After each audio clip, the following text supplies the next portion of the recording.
Welcome to Parenting is Final Fantasy. I'm Drew Kreisman. And I'm Ira Kreisman.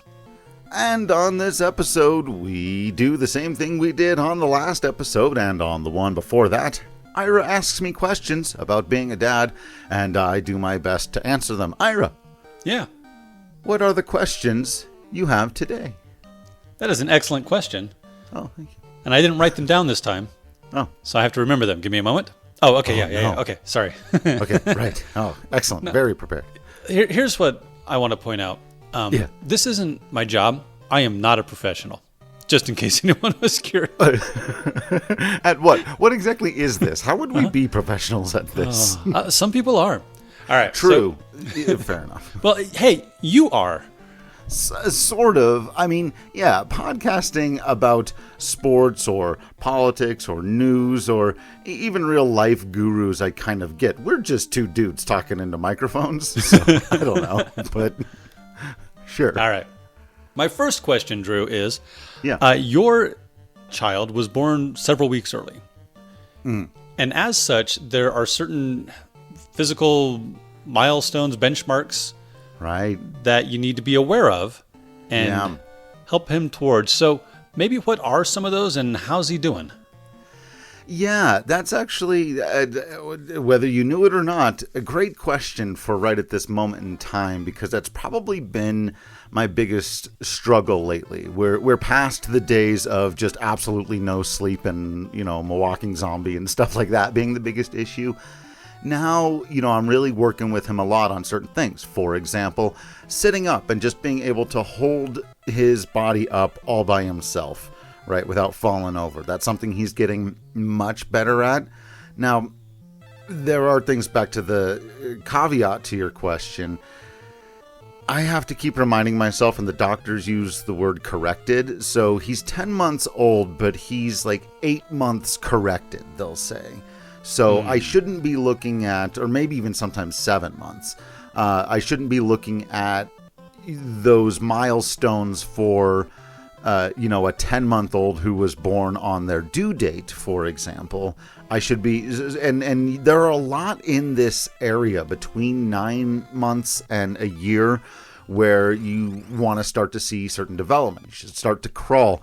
I will say this, that's one thing he's really struggled at, and we've been showing him the two things that he watches that really calm him down. We've talked about Miss Rachel, and we've done a lot more Bluey as of late. Ooh. And there's an episode of Bluey where one of the kids, it takes them longer to learn how to crawl, and the mother tells the story, and it's both about the kid overcoming, but also about the mom not being so hard on herself for her kid being behind, and it really got me. So I was like, okay, yep. I've become one of those parents that's getting emotional at Bluey. Here we are. I have seen clips, and I know the clip. I know the episode you're talking about, or at least the end of it, and it makes me cry. And I was like, I don't have kids, so yeah. And my favorite part is then the younger kid asking, "Did Bluey ever learn to walk?" and but it's that kind of. You want to see him make progress. He struggles with the crawling and staying on all fours. He does much better at sitting. In the last week and a half or so, he's learned clapping. He started to clap just on purpose, on his own, or even when we say, he's not saying any words or anything like that yet, but you can know that he understands some, because you'll say, "Hey, Lachlan, clapping." And we do it like how Miss Rachel says it, clapping, and he starts to clap. So there are certain things he's doing really well on. He is behind, at least in terms of, again, where you would expect a 10-month-old to be, but reminding myself to that corrected word, we've got time to work on the crawling, but those are the types of things we want to start to see him start doing stuff, essentially, right? Just much more motor skills and not relying on mom and dad to do everything and get everywhere and get him to start moving around a bit on his own. So I've seen him hold his head up. I haven't seen him crawl at all yet. I've seen him sort of sit up, but then usually he falls back against me. So right. And I know he's got a mouthful of teeth at this point. Yes. That's been very fast in developing. which is why I tend to think of all of these things as they come in order, but that's not really the case, is it? Right. No, right. And we had this whole thing too where like his head for one period of time grew much faster than the rest of his body. Oh no. Now he went from, and he had been on the very small end of the spectrum to being now on the much larger end of the spectrum. And when the doctor told me that, I was like, I don't see anything. I see this baby every single day. He just looks like my kid. And since that meeting, which was maybe 3-4 weeks ago now, all I can see is my baby's got a big giant head. So I was like, oh, no, she was definitely right. He got a big old head. But, yeah, and they don't come in a particular order. I think some kids are just going to struggle with some things more and more. There's a certain amount of tolerance that he has. He likes sitting up and he likes being independent. He also really likes standing. He can't stand on his own, but he wants to put his feet down and plant and do the best he can to balance himself with as little help from whoever as possible. So that he has a ton of tolerance for, but when you put him on his hands and knees and try to get him to crawl a little bit, he just falls right onto his tummy, starts squirming. But, he used to really struggle with rolling around, and now rolling around is his favorite thing. Just rolling all over the place, this kid. So, yeah, I think everyone's got to be patient with each other with those things while still making sure you're making progress and finding those times when he's in a really good mood, when he's going to tolerate it, and making sure that I put down whatever I'm doing, whatever I'm working on, whatever else is going on, tell the dogs to go in the other room, because for the next 45 minutes to an hour, however long he'll tolerate it, we got to work on, this. Which I need to be better at, frankly. So on that topic, you get advice from doctors, obviously. Yeah. You've gotten advice from your mother. Sure. Your brother. Right. Your brother's wife. And I'm sure all of it has been excellent and perfect. Right. I'm curious, though. Yeah. Has there been any advice that... I mean, every time I've said, oh, by the way, you need to start reading to him now, like, obviously. And that's, like, the one thing I know about. Right. Any of it not helpful, or maybe, yes, you already know, or... Is there any unsolicited advice that you could do without? Yeah, I mean, the thing is, when it does come from people like family or friends, even when unsolicited sometimes, because it's coming from a good place, and even if inside I'm going like, yeah, I already know this, or I already do this, or sometimes even the opposite of like, no, I'm not doing that with my kid. I appreciate your perspective, but that's not mine, and so I'm not going to do that, right? All that goes on internally with friends and family. I think where I struggle, and this only happened to me a couple of times now, but is with external advice. I had somebody who is I suppose distant family. I've never met this person. But they sent me a very strange message about making sure that I raise my son in the light of the Lord. And unsolicited, that's just a weird thing to do. Right, so that made me a little uncomfortable, and have the parent hackles of, who do you think you are to tell me how to raise my kid? A little bit of that. Sure, I haven't done that a lot, but there was a little bit of like, well, hang on a minute, we don't know each other, and we certainly don't know each other like that, right? Right. But there was a really random one the other day where. And this actually did happen to me twice, though once was with the dog, and I understand that dogs are not children. However, they happened in quick succession, where there was a day we were taking everybody out for a walk around the neighborhood. The 2 dogs, the baby, mom and dad, stroller. And as we're coming out the gate, I think a squirrel or something ran by, got Prompto's attention. He starts kind of running all over the place. I'm trying to wrangle everybody, close the gate. I've got, all these people I'm taking care of. And at one point, I just give Prompto a kind of tug on his leash. He was in a harness. I know this dog very, very well. He's a cattle dog, by the way, for anyone listening who doesn't know. And he's an extreme athlete. Yeah. I have seen him flip and catch a deflated soccer ball. Yeah, and land on his feet. Yeah.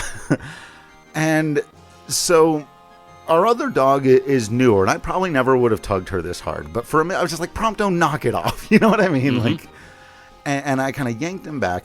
And then he calmed down. Freya was good, and Lachlan and Katie were all good. We started walking. There was a guy who was sitting in his car, and he goes, "Hey, man, that was a tough tug on that dog. If you can't handle one, maybe you shouldn't have two."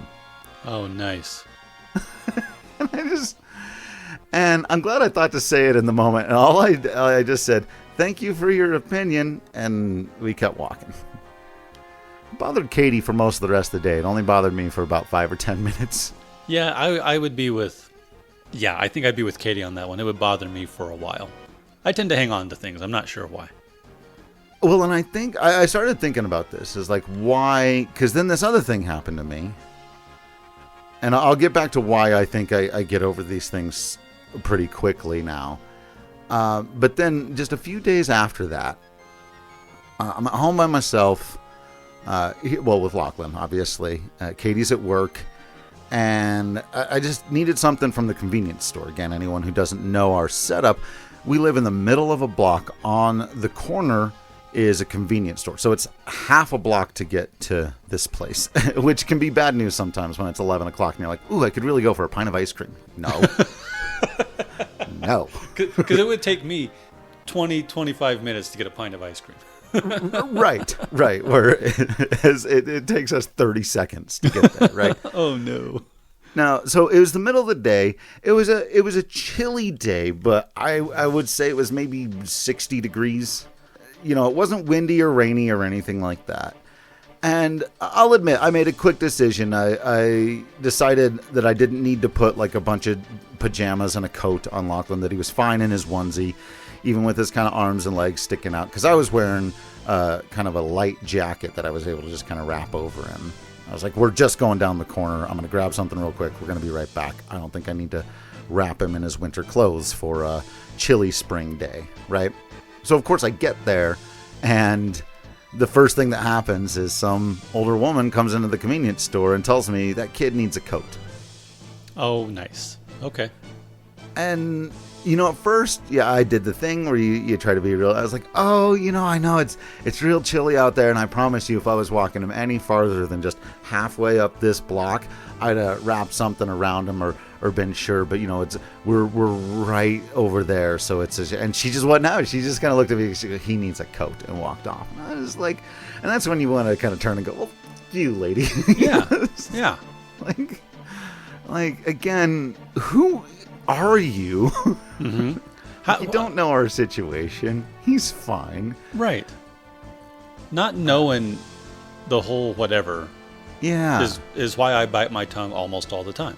Yeah. And I try not to give unsolicited advice unless it's to my little brother. Sure. Right. You're entitled to that. We've been having this conversation a long time. Right. Yeah, that's... so why do you get over it easier? Because that would have... I'm bothered by it, and it's been a while, and I wasn't even there at the time. Right. Sure. So one is... I'm just a little bit more used to it. In the job that I have, being on social media, I've been told that I'm terrible at my job almost every day for 12 years. Wow. Yep. Right? I was thinking about that. I was like, somebody out there on social media has a problem with something that I said or something that I wrote. And more often than not, I don't want to say they've never got legitimate beef, because sometimes it's a real argument. Sometimes I've been legitimately very wrong. But most of the time, frankly, it's they took something out of context, or they think I meant something that I didn't. And it's back to that, like, you don't know the relationship that I have with my dog, right? You don't know the relationship that I have with my baby, or even just what our life situation is. And people presume. They assume. Mm-hmm. And that's happened with me so much in my professional life over the last, like I said, 12 years, that I think I've just gotten to the point where I've learned how to say, man, you don't know. I saw a great, there was a meme, I think, on, I don't know, whatever social media platform years ago that just said, hey, if you got a problem with me, a real problem with me, call me. And if you don't have my number, then you don't know me well enough to have a real problem with me. Yeah, there you go. right? And I really took that to heart, to just be like, how are you going to care about the opinions of people that don't know you? Right, yeah. So I don't know how, but I definitely do. yeah, it is tough. And I will say, we indulged in a good hour of who does that guy think he is, walking around town, because it was the topic of the day. And there's and we're doing it now, right? Indulging in a little bit more of, this is a weird thing for people to do, to just, and it's the kind of arrogance of believing that you know better when you don't have any information at all. We see this all the time on the internet. People bragging about how they didn't watch the television show, but they also know that it's garbage, right? Sure, yep. They're both ignorant and have the strongest opinion on the matter. And it's just, yeah, man, I don't know. It's a weird thing. And so, yeah, check yourself before you give unsolicited advice. I doubt anyone's listening to this that needs to hear that, but still, because, like I said, not everyone is as used to it as I am, and I don't think you should have to. And it took me a long time. I will say this: I used to be far more sensitive. I remember, years ago, sitting around and like we're having dinner, watching a movie, and I'm sitting there stewing and be like, why am I so angry? And it's like, oh, some jerk said something to you on social media 10 hours ago about a baseball team, and you're still mad about it, and you don't know this person, and you're never going to meet this person, and now you're letting it ruin your dinner and your movie, and it's like, at some point you do just have to let that stuff go. Well, I will do my best to follow your example.